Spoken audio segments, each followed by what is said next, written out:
ប្រលប់មិនទាន់ទេបងប្អូនអើយសัตว์ហើប្រងព្រាតទុំលើដើមឈើខ្ញៀវខ្ញាដល់ហើយ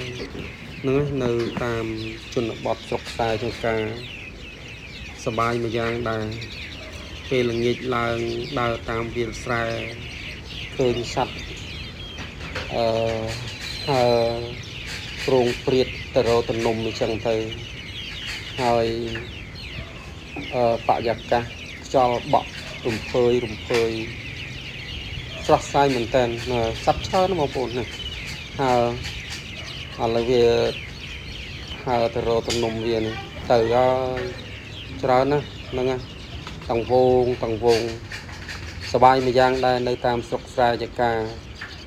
យើងអាចមើលថ្ងៃរៀបលិចហ្នឹងហើយលាយឡំជាមួយនឹងសំឡេងសัตว์ស្លាប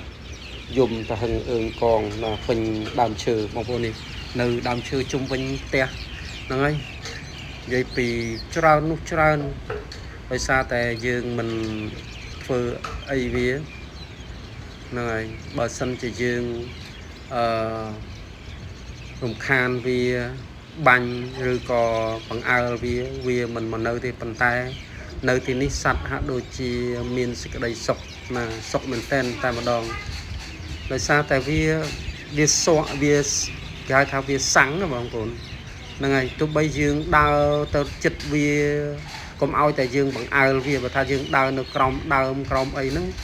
គឺវាមានអត់ផ្អើលនឹងយើងទេបងប្អូន